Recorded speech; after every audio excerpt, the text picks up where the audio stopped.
My name's Sam. I'm one of the estate rangers here. Right, welcome to Tarn Hows guided walk, part of the National Trust Walking Festival. So, about the 1850s, a fella called James Marshall, who was an MP in Leeds, bought the Coniston estate, which is just down the hill towards Coniston, and over the next sort of 30 years he started building up his estate until it got to about 4,000 acres, which included this Tarn Hows. So this is the dam.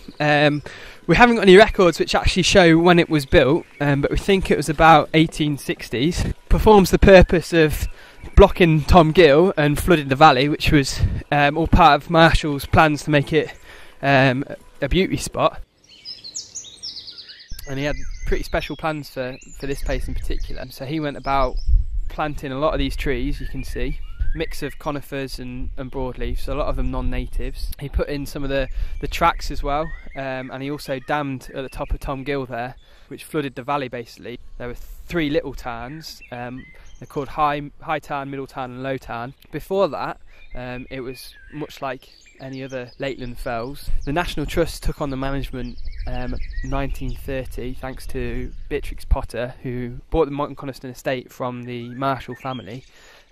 She immediately sold half to the trust at cost price, which included the Tarn Hows. We've had it since 1930. It's been a tourist attraction even in Marshall's day. So this is the Tarn Hows money tree. We don't really understand why it started. There's no record or anything. One of my colleagues has suggested his theory that it's a wishing tree. So people sort of make a donation in exchange for a wish. But believe it or not, it was only about 3 months ago that we absolutely cleared this of coins. The conifers at Tarn Hows play a really important part in the habitat for the red squirrels especially. The pine cones and the spruce cones offer a slightly different food source. The seeds inside the cones are really, really tiny, and they're a bit of a faff to get to. Which gives the red squirrels a slight competitive advantage over the greys. So it's really important that we sort of manage to keep the conifer element in the woodlands. I wouldn't go as far as saying Tarn Hows is a stronghold for the red squirrels, but there certainly have been a few sightings, so they are around.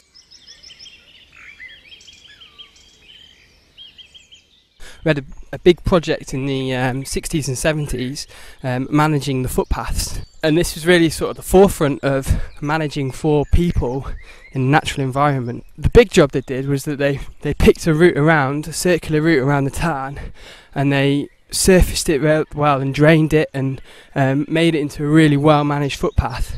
Subconsciously persuaded people to use the well managed footpath, and that's been a major success really.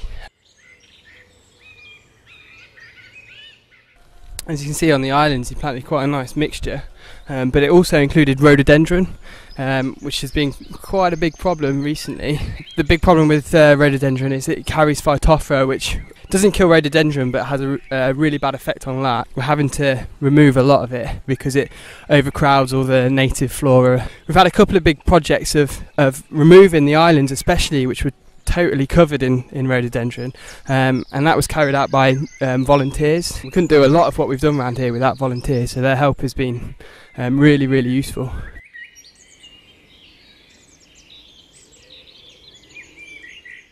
It's obviously got really high conservation value. Obviously you've got the tarn, which in itself is an important habitat, but you've got the conifer woodlands, the mixed broadleaf, you've got ancient woodlands next to it as well, farmlands, mires, and all of these sort of coming together create quite a good mix of different habitats for animals to live in and things. So it's really important site conservation speaking.